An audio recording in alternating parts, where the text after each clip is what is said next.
Hey there, Horne-Ellstrom here. Happy day 1225 of What's She Up To Now. She, of course, stands for Sharon Horne-Ellstrom.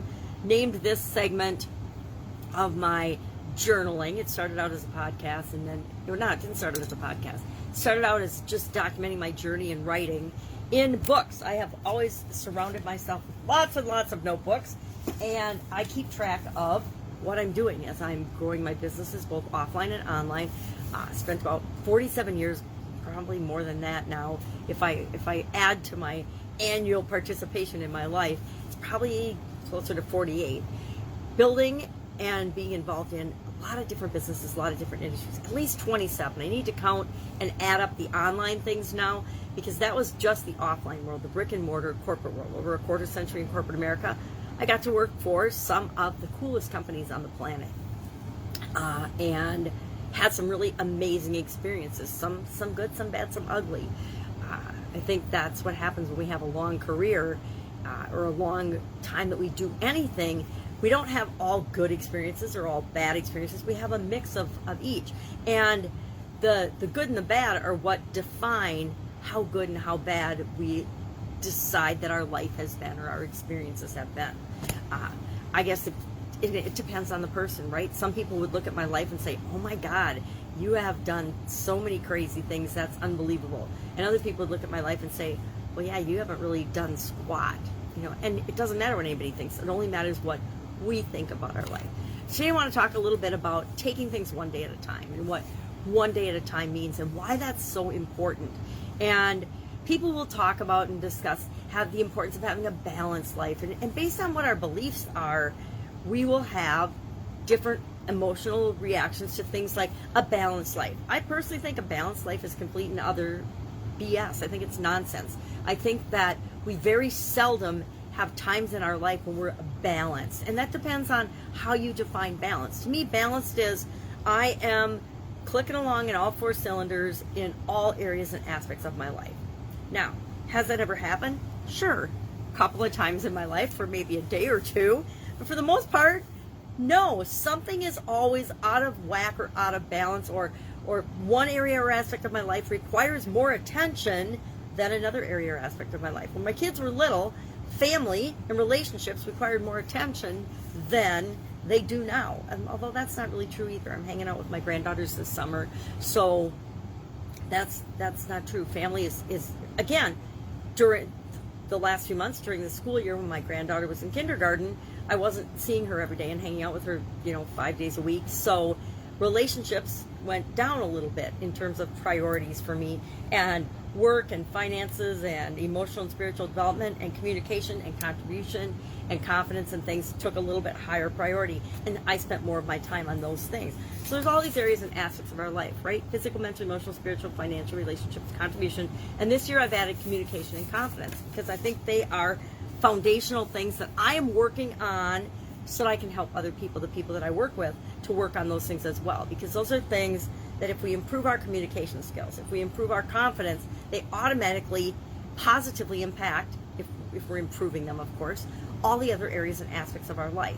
If I have better ways and I'm more confident, I'm more likely to work out and take care of myself, pick and make good food choices, have more energy. If my communication skills are better, if I can get my message across, if I can explain to the people that I love and care about what I'm doing, what I'm trying to do, and why I'm trying to do it, then our relationships will be enhanced. So taking things one day at a time. For a long time now, I've taken my goals, my big lifelong legacy goals, and I've set goals for for most of my life. My dad taught my sisters and I when we were little girls to go for what we want, to set goals, how to set goals, to write them down. He, right before he died, I remember him telling all of our kids, write down your goals, write down your goals, write down your goals, because he knew how important that was. Now, he didn't know he was going to die then, but for some reason he had this, he was compelled to tell the kids and remind the kids the importance of going for what they want in life and writing their goals down. Now today, for Supersize Your Business, our idiom, our expression was to take it one day at a time.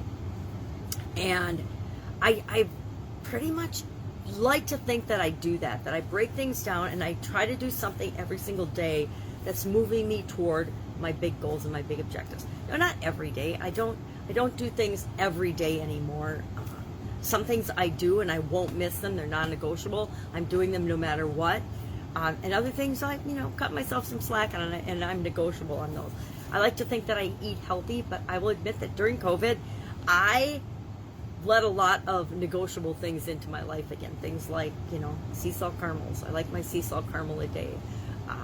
Coffee, and things that I know are maybe not the best for me or most excellent for me, but we make excuses all the time for why we let ourselves off the hook. That's why it's important to break things down into little bite-sized pieces and do them one day at a time, one thing at a time. Because we're not ever going to be perfect, right? We're human beings. There's going to be some days that we're better than others. Better is always defined by us, right? Whether I eat sea salt caramels or not, whether I exercise or not every day, the only person it really, really matters to is me. I can make excuses for why I do or do not do things, and a lot of people will buy into that. A lot of people believe. How many times have you told people you're busy? Oh, I'm too busy, I haven't gotten to that yet. Or, oh, I just don't have the time. Well, guess what? We all have the same 24 hours in every single day. What I'm really saying, if I'm being 100% honest with myself, is that, hey, I didn't make that a priority today. It doesn't mean that you're not a priority. It doesn't mean that it's not a priority. I just didn't prioritize that higher than other things that I chose to spend my time on. Maybe I chose to read a book. Maybe I chose to go for a walk outside in nature. Maybe I chose to hang out with my granddaughters. Maybe I chose to hang out with my kids. Maybe I chose to go shopping. Remember when we used to be able to just hop in the car and go shopping? Those days are coming back. I guarantee those days are coming back. Believe me, our world will settle into the way it should be. I think that the pendulum always swings in everything, and right now we're in a pendulum that's swinging a little bit in the direction that many of us are just shaking our heads at, but we know that everything will be righted. It all will come back to normal. People will continue to be intelligent, amazing human beings and think for themselves. You can brainwash some of the people some of the time, but you cannot brainwash all of the people all of the time. I like to think that. So we take things one day at a time. Now, I thought it was interesting that I could not find exactly where this phrase or idiom came from. Some people said it was from Abe Lincoln. Other sources said it was Aristotle, but nobody credited anyone with it. Alcoholics Anonymous was the most recent, not accreditation, but place that it came from, because in their philosophies and teachings, it's, hey, we take it one day at a time. We take our sobriety one day at a time. Each day we decide to not drink, to be sober, to stay sober, to enjoy our life, to be present in our life. And I think that's true of all of us in anything that we do, the choices we make, the person that we become. We decide one day at a time how we're going to show up in the world, who we're going to be, and if we're going to grow and develop and change and continuously improve, or if we're just going to stay the same today, or if we're going to regress today and we're going to go back to some of the habits and some of the things that we've done in the past that served us to keep us safe. And we do that one day at a time. Every single day above ground is an awesome day, and none of us are guaranteed anything more than the present moment that we're in right now, which is why we can only act and make decisions and choices and do things right now. So often we spend so much of our time reliving or commiserating or feeling bad or guilty or worried about the past, or doubtful, worried, anxious about the future. We forget to live right now in the only moment that we can, which is today. So I want to invite you and encourage you to make the most of today. No matter what happens, no matter what comes your way, find the blessing, find the gift in today, and smile at somebody, share that with somebody else, appreciate the people that are in your life. So often we're running through our lives. I spent decades running through my life. I always say, like a chicken with my head cut off. And I usually have a chicken with my head cut off sitting around my work area to remind me of that. But I kind of stuck it in a basket and stuck it away, because I'm like, all right, that's how I used to live. But that's been a long time now. It was like over a decade ago since I've really, really lived like a chicken with my head cut off. Maybe less than a decade. And there are days when I still run around like a chicken with my head cut off, but they're fewer and fewer, and they're farther between now than they ever were before, because I am making a concerted effort to act now, live now, be in the present moment. Do what I can do today to ensure what it is that I want to create in the future for myself and for people around me, those I love and care about, and anybody else that I can positively impact. So take one day at a time was our idiom today. Loved it. Shared 15 ways to live one day at a time. If you want, you can go to my Supersize Your Business page, Supersize Your Business group. I share it in both places. It's on YouTube. It's all over the place. I'm not going to repeat those now. And our annual challenge this year is to do one thing every day that centers us, which is really a good one for me because I have a good core and foundation, I believe. I got that from my parents. But I don't think I'm necessarily always the most centered person.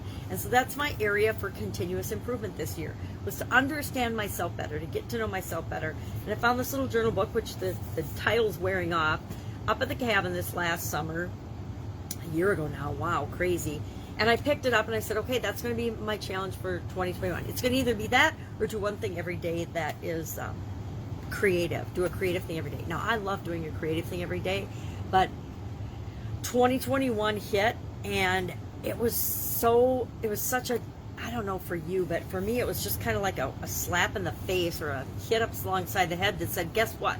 2020 and all the crap that happened with that, it's still here. It isn't gone. And so I knew that I needed something that would be beneficial to me and to other people by helping us to know that we control ourselves and our reaction to things. We have to be centered and know what's important for us, because stuff outside of us that we have no control over is going to happen around us and to us, for us and against us all the time. And it's up to us to be centered and focused enough in knowing who we are to decide how we're going to respond to those things and what we're going to do about it. Sometimes we're not going to do anything. We're just going to say, okay, well, that just happened. That was nuts. Not a thing I'm going to do about it. I'm just going to keep doing my thing and living my life. And I think that's one of the things that helped me personally to handle the whole COVID pandemic and all the craziness that's gone on with that, and not be frozen and afraid and paralyzed and not doing anything, was that, well, a lot of things, but I should probably do 25 things that helped me get through COVID or whatever.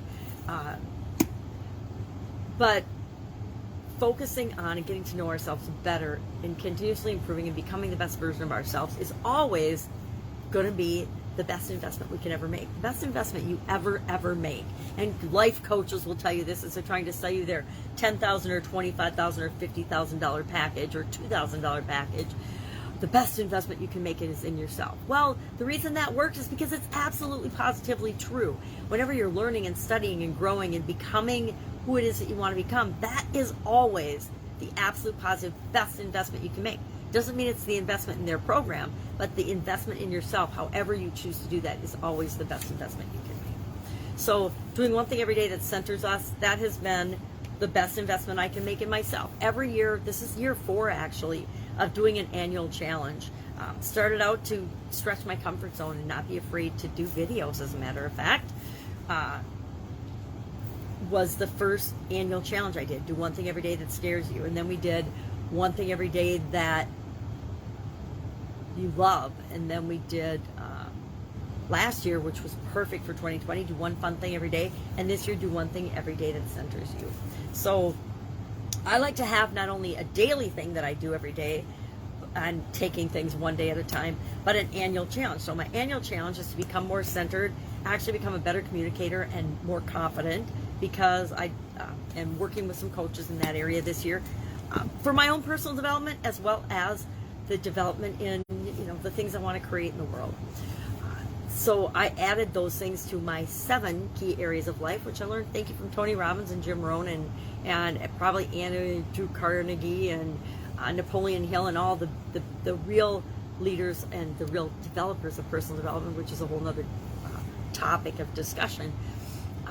I added confidence and communication to that because they are foundational things, just like our physical, mental, emotional, spiritual, financial, relationships, contribution, just like those, they are foundational. And again, how we manage those things in our life is what's important. And I say I do those things one day at a time, one little piece of them to go for my big goals in those areas one day at a time. Because if we break things down into little bite-sized pieces, we can eat that elephant. I know that's a weird saying. How do you eat an elephant? One bite at a time.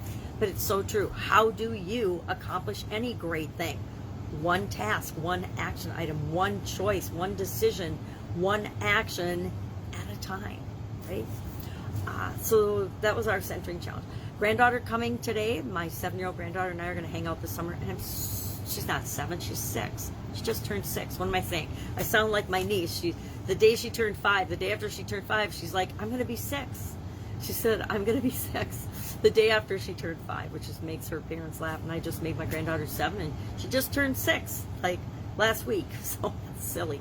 Anyway, I'm hanging out with her this summer, super excited, as well as my baby granddaughter, who was exactly 4 months yesterday. So that, in addition to all my other things, are going to keep me super busy. And that's why I'm excited about this idiom, because I know that I need to take things one day at a time in order to survive and get my energy up and be as good a grandma as I can possibly be.